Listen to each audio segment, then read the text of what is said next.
Hi, this is Melody Fletcher from DeliberateReceiving.com. Have you ever seen someone in a bad mood walk into a room and bring everyone in it down? The atmosphere in the entire room changes. Suddenly, everyone becomes more irritable, on edge, and pessimistic.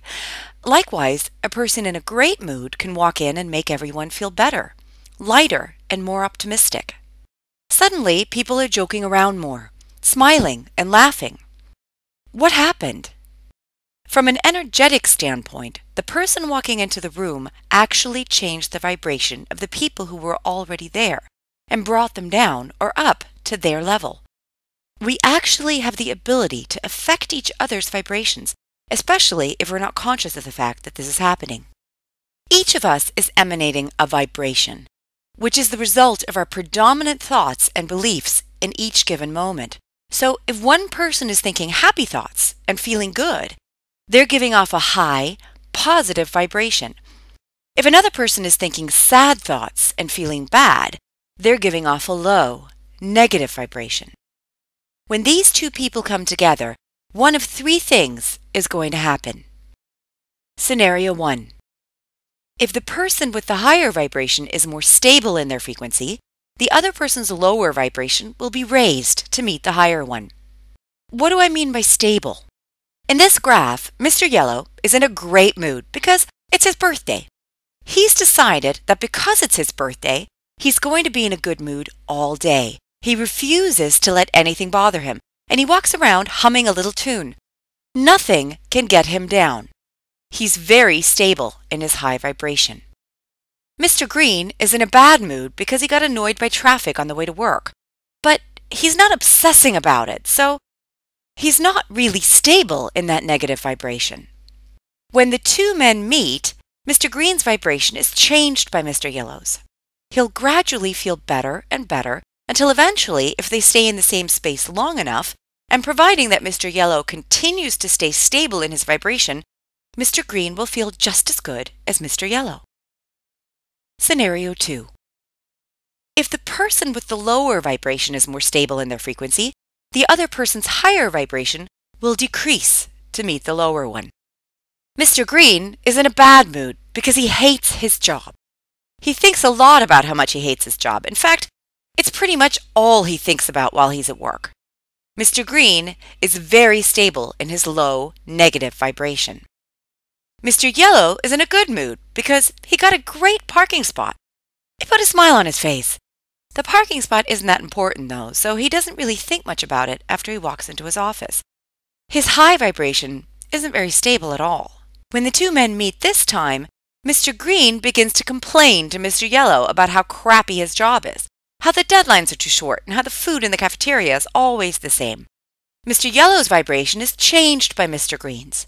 He'll gradually feel worse and worse until eventually, if they stay in the same space long enough, and providing that Mr. Green continues to stay stable in his vibration, Mr. Yellow will feel just as bad as Mr. Green does. Scenario 3. Both Mr. Yellow and Mr. Green are stable in their respective vibrations. When this happens, the two cannot stay in the same space. Have you ever been in a bad mood and someone all shiny and happy came into the room? Didn't it just annoy the crap out of you? Didn't you just want to slap the smile right off their face? You couldn't stand to be around them, and as soon as you had the chance to, you got away from them. Your vibrations were literally repelling each other. When we live non-consciously, when we don't train ourselves to hold the vibration of our choosing, two things happen. First, we tend to be a lot more stable in our negative vibrations than our positive ones. That means a person in a bad mood will be much more likely to bring someone in a good mood down rather than the opposite happening. Second, we're at the mercy of whoever is around us. These two criteria added together will result in a rapidly spreading lower vibration. Is it more likely for you to walk into an office where everyone is generally happy, or everyone is generally grouchy? But we can stop this cycle. All we have to do is learn to stabilize our vibrations. Not only will this mean that we're no longer affected negatively by others, but we'll actually be able to influence others in a positive way. So how do you stabilize your vibration? It's hard to find a higher vibration when you're miserable, so you can start by working your way up the emotional scale, as well as raising your vibration. Once you're in a better mood, you can simply decide to focus deliberately on thoughts that make you feel good. Just like when it's your birthday, you can decide that nothing's going to bring you down. Keep focusing on reasons to feel good. It's a beautiful day.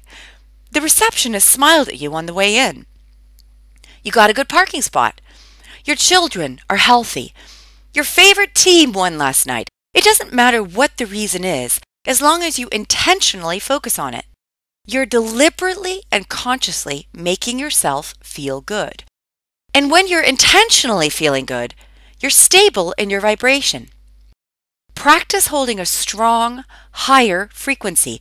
You'll notice that people in a bad mood, grouchy, pessimistic people, will either change in your presence or they'll simply not be able to stand being around you. The law of attraction won't be able to bring you together. They'll have an impulse to go to lunch a little earlier than you, or park in a different spot so you don't see them on the way in.